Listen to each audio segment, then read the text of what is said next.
16장 1절에서 6절까지 말씀입니다. 말씀을 교독해서 읽겠습니다. 하나님의 궤를 메고 들어가서 다윗이 그것을 위하여 친 장막 가운데 두고 번제와 화목제를 하나님께 드리니라. 다윗이 번제와 화목제 드리기를 마치고 여호와의 이름으로 백성에게 축복하고 이스라엘 무리 중 남녀를 막론하고 각 사람에게 떡 한 덩이와 야자 열매로 만든 과자와 건포도로 만든 과자 하나씩을 나누어 주었더라. 또 레위 사람을 세워 여호와의 궤 앞에서 섬기며 이스라엘 하나님 여호와를 칭송하고 감사하며 찬양하게 하였으니 아삽은 우두머리요 그 다음은 스가랴와 여이엘과 스미라못과 여이엘과 마띠디아와 엘리압과 브나야와 오베데돔과 여이엘이라. 비파와 수금을 타고 아삽은 재금을 힘있게 치고 제사장 브나야와 야하시엘은 항상 하나님 언약궤 앞에서 나팔을 부니라. 아멘. 여러분, 우리는 여행을 하다가 평소에는 만날 수 없는 절경을 보게 되면 아주 자연스럽게 감탄하고 경이로움을 느끼고 고백을 하게 됩니다. 그래서 굉장히 예쁜 어딘가를 가게 되면은 많은 사람들이 뭐 카메라를 꺼내거나 핸드폰을 꺼내서 막 이렇게 다 촬영하는 모습들을 볼 수가 있습니다. 그런데 카메라로 아무리 잘 찍어도요, 사람의 두 눈으로 모든 감각으로 담을 수 있는 것보다 이 카메라에 담을 수 있는 것이 역부족이라는 사실을 다 보게 되죠. 뭐 대단한 명소는 아니라고 하더라도 그냥 뭐 제주도를 가는 비행기만 타더라도 우리는 하늘 위에 주님께서 이 만드신 세상의 크기를 마주하게 되면은 와, 하나님께서 얼마나 대단하신가, 얼마나 크고 광대하신가를 다시 한번 기억하고 찬양을 하게 됩니다. 그러니까 어떻게 보면 이렇게 경이로움을 느낀다, 경탄한다, 그리고 하나님의 그 사이즈를 다시 한번 고백하는 것은 창조주이신 하나님의 손길을 우리가 목도할 때 피조물인 우리가 보이는 아주 자연스러운 반응입니다.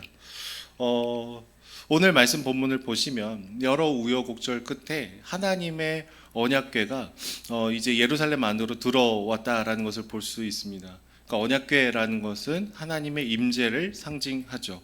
그래서 온 우주를 만드신 그분의 임재가 우리 곁으로 찾아오셨다라는 것은 말로 닿을 수 없는 신비입니다. 물론 이스라엘 백성들이 이 언약궤를 모시고 오는 과정에서 뭐 수레로 끌고 손으로 짚다가 죽임을 당한 우사의 사례를 알고 있기 때문에 그냥 뭐 마냥 평안한 마음으로 이 언약궤를 대하는 것들은 아니었다라는 것을 우리는 말씀을 통해서 알고 있죠. 그러니까 하나님을 높이는 마음, 그런 마음 한켠에서는 하나님을 우리가 그냥 뭐 함부로 대할 수 없다라는 두려움도 좀 섞여 있는 이 감정을 우리는 경외라는 단어를 씁니다. 존경하면서도 가볍게 여기지 않는 마음, 약간의 두려움도 섞여 있지만 그러나 너무 함께하고 싶어하는 그 마음을 의미합니다. 하나님의 언약궤는 오베데돔의 집에 3달간 머물러 있을 때 오히려 두려움을 넘어서서 그 가정을 축복해 주시는 것들을 경험을 하게 되죠. 또 반대로 이방인들이 하나님의 언약궤를 가지고 갔을 때에는 하나님께서 이 스스로의 힘으로 우상들을 무너뜨리시고 심판하는 일들이 일어났다라는 것을 알고 있습니다. 그러니까 두 측면이 둘 다 있는 겁니다. 하나님께서 나와 함께 하시면 좋다.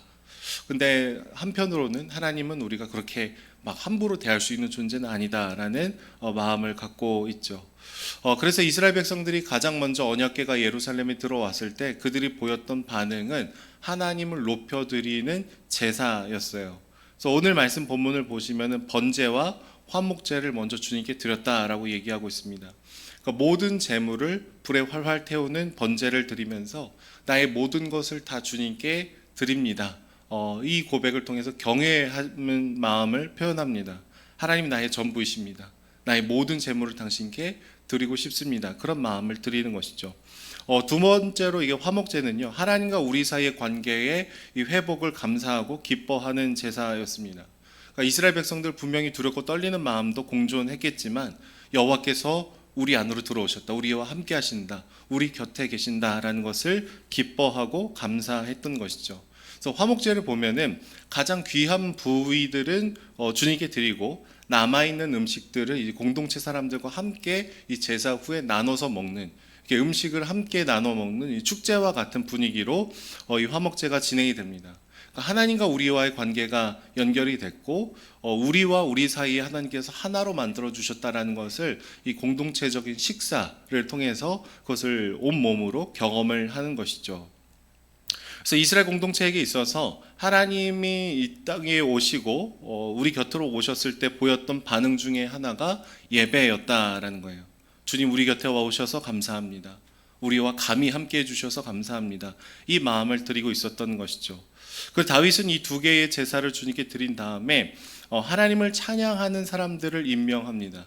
특별히 여호와의 궤 앞에서 책임지고 하나님을 예배하는 리더로 아삽을 임명하죠.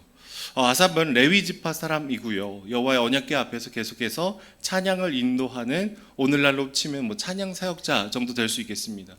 시편의 많은 부분들을 기록한 저자로 알려져 있고 하나님의 말씀을 충만하게 알았고 또 하나님의 은혜를 마음껏 높이는 이 찬양에 대한 은사들이 있었던 사람입니다. 그래서 이스라엘 백성들이 하나님께 보여야 할 참된 예배의 모습을 기억할 수 있도록 이 말씀들이 기록이 되어 있는 거죠. 우리가 말씀이 또 길고 사실 오늘 본문을 넘어서기 때문에 다 읽지는 않았지만 역대상 16장에는 총 3편의 시편이 이렇게 하나로 묶여서 나옵니다. 16장 7절에서 22절까지의 말씀은 시편 105편의 내용이 기록이 되어 있고 23절부터 33절까지의 말씀은 시편 96편의 말씀이 기록이 되어 있습니다. 그리고 34절부터 36절까지의 말씀은 시편 106편의 말씀이 여기 나오고 있는 거예요. 그러니까 세 개의 시편을 나열함을 통해서 하나님을 높이고 기뻐하고 찬양하는 것이 어떠해야 되는지를 보여주고 있는 것이죠. 그러면 왜 굳이 세 개의 시편을 이렇게 다 나열을 하냐? 첫 번째 시편은요, 과거에 하나님께서 역사하신 것에 대한 찬양에 대한 시편을 가지고 왔어요. 두 번째는 현재 우리 삶에 동행하시는 주님에 대한 찬양에 대한 시편을 가져왔습니다. 그리고 맨 마지막은 미래의 주님께서 우리 삶에 이루시고 완성하실 것에 대한 소망에 대한 것을 미리 찬양하는 내용입니다. 먼저 첫 번째 시편은요, 과거에 이루신 하나님의 신실하심을 집중합니다. 아삽은 먼저 여호와께 감사하며 그의 이름을 불러 아뢰고 그가 행하신 일을 만민 중에 알릴지어다. 그러면서 선창을 하면서 이 찬양을 시작을 합니다. 아브라함, 이삭, 야곱에게 언약을 세우시고 이 가나안 땅을 허락해 주시고 늘 함께 해 오셨던 주님께서 이스라엘과 이스라엘 그 과거 속에 동행하셨던 것에 대해서 찬양하고 고백을 하고 있죠. 그런데 여러분, 그 이스라엘 백성들이 과거에 하나님께서 이렇게 인도해 주시는 시간의 사이사이마다 늘 성실하고 늘 신실하고 늘 주님께 순종했던 사람들만은 아니죠. 부분 불순종하고 때로는 반역하기도 하고 거역하기도 하고 하나님께 이렇게 제대로 나아가지 못했던 모습들도 훨씬 더 많이 있습니다. 그런데 이 시편에서는 막 이스라엘 백성들이 반역했다, 불순종했다 이런 얘기들을 기록하는 것이 아니라 그럼에도 불구하고 주님께서 과거에 너희를 어떻게 인도해 오셨는지를 봐라. 이것을 찬양하고 나아가고 있는 것이죠. 늘 우리의 연약함을 가려주시고 하나님의 넘치는 사랑으로 부어주시는 것이 우리는 복음이라고 하잖아요. 그래서 과거의 이스라엘 백성들 모습이 참 연약하고 부족하고 만족스럽지 못했지만 그럼에도 불구하고 주님께서 더 넘치는 사랑으로 그들을 보호하시고 인도하시고 이 가나안 땅으로 친히 데리고 오셨다라는 거예요. 그리고 7장 23절부터 33절까지 두 번째 시편은요, 온 땅이 여러 종족들이 하나님을 찬양하게 되고 있는 것을 고백합니다. 이 포로기의 기간을 끝나고 귀환했을 때 나중에 이 현재를 보면은 그냥 이스라엘 백성들만 주님을 알았던 게 아니라 이방 민족들도 주님을 조금씩 알아가고 있었던 모습들이 보이고 있었던 것이죠. 그래서 예전에는 그냥 유대인들에게만 복음이 전해진 것 같았지만 서서히 땅끝으로 이방을 향해서 복음이 증거되고 있는 것을 보게 됩니다. 그리고 맨 마지막 시편, 본문에서 7장 34절에서 36절까지 말씀이고 시편으로 106편인데 이스라엘 백성들을 다시 회복시킬 것에 대한 고백을 하죠. 그러니까 역사적으로는 포로에서 다시 돌아오는 귀한 자들이 이 시편의 고백의 증거가 될 수 있겠고, 먼 미래에는 땅끝까지 이르러 모든 백성들이 주님을 찬양하는 그 날이 될 수도 있겠습니다. 어떻게 보면 이 동쪽의 끝에 있는 한국이라는 나라에 선교사님들 오시고 복음의 씨앗을 심으시고 이렇게 아름다운 열매들이 맺혀가고 있었다라는 것은 사실은 이 시편이 기록될 때만 하더라도 수많은 사람들이 주님께 돌아오는 이 그림까지는 다 예상하지 못했을 수 있겠죠. 그런데 과거, 현재, 미래 주님께서 행하셨던 일, 행하고 계신 일, 앞으로 행하실 일에 대해서 이제 감사로 고백하면서 나아가고 있다라는 것이죠. 여러분, 우리는 하나님의 은혜를 다시 한번 깊이 경험하기 위해서 몇 가지 패턴들이 조금 있는데요. 첫 번째는 과거에 주님께서 내 삶에 어떤 일을 행하셨는가를 면밀하게 살펴보고 묵상하고 고민하는 것이 너무 중요합니다. 지금 내가 막 너무 바쁘고 힘들고 하나님과의 깊은 관계를 다 잃어버린 것 같지만 지난 세월을 보면은 하나님 나를 굉장히 신실하게 인도해 주셨구나. 그 마음을 다시금 고백하고 감사하고 기억할 때 우리는 다시금 우리의 이 현실을 뚫고 나갈 수 있는 하나님을 향한 신뢰로 나아갈 수가 있게 되죠. 두 번째로 현재 나와 동행하고 계신 하나님의 손길들을 이 과거에서 하나님과의 추억에서 오는 믿음의 눈으로 다시 바라보게 되면은 하나님 지금도 나와 함께 하시는구나 라는 것을 우리가 믿음의 눈으로 볼 수 있게 됩니다. 상황에 파묻히면 하나도 안 보이고 우리 감정에 끌려가면 잘 안 보입니다.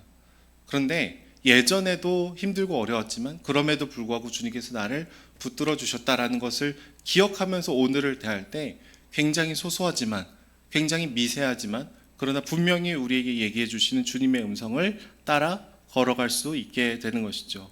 그래서 오늘 주님과 동행하는 것들을 계속해서 훈련하고 우리의 마음을 열고 믿음의 눈을 들고 이런 분들은 미래에 하나님께서 완성하실 것을 소망하는 마음들이 점점 커지게 됩니다. 그래서 어떤 분은 과거에만 머무시는 분들이 있어요. 옛날에 좋았는데, 뭐 청년 때 뜨거웠는데, 그냥 거기서 머물면 이 신앙이 현재형이 되지 않습니다. 과거의 은혜를 기억하고 오늘을 살아야 되고 오늘 주님과 동행하는 현재형의 신앙이 다시금 미래의 주님께서 이루실 것들을 바라보는 이 기틀이 되게 되는 것이죠. 그래서 오늘 본문은 과거, 현재, 미래의 주님을 향한 찬양들이 연결되면서 하나님이 어떠한 분이신지를 다시 한번 깊이 묵상하고 나아가고 있습니다. 지금 역대기의 저자는 예루살렘으로 당신의 임재를 나타내시면서 찾아오신 이 하나님의 언약궤가 오셨던 그 사건을 보여주면서 과거에 있었던 일들을 주목합니다. 그리고 현재, 미래의 믿음을 발휘하면서 다시금 우리가 하나님의 소망으로 나아가자라고 얘기하고 있는 것이죠.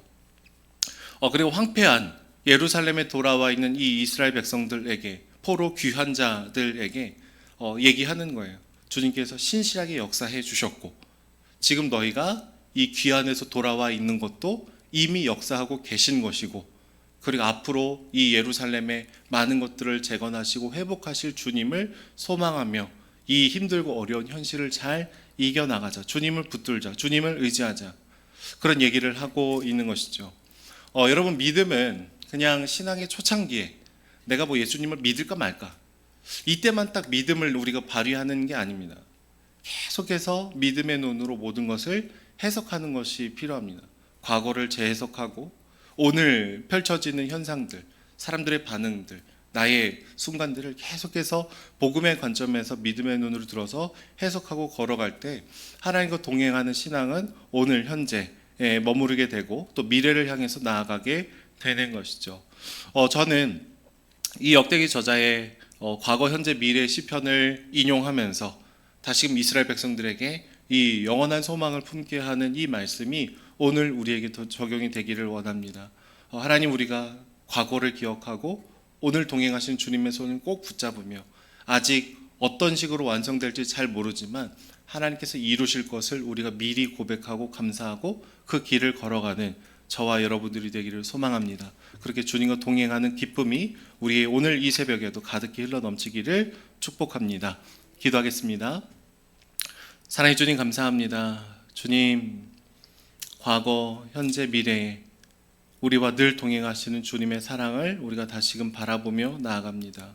한 분 한 분의 삶에 섬세하게 우리 이름을 부르시며 오늘 우리가 처한 상황을 다 아시며 우리의 답답한 마음을 다 아시는 주님, 우리가 다시 황폐한 땅에 돌아와서 모든 것을 재건해야 되는 이 포로 귀한 자들에게 소망을 주시고 내가 너와 함께한다, 영원까지 너를 붙들겠다 얘기해 주시는 이 주님의 말씀을 다시금 돌아보며 우리 삶에도 역사하실 당신을 바라봅니다.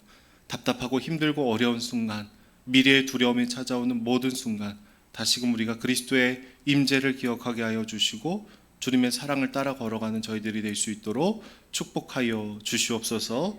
감사드리며 예수님의 이름으로 기도드립니다. 아멘.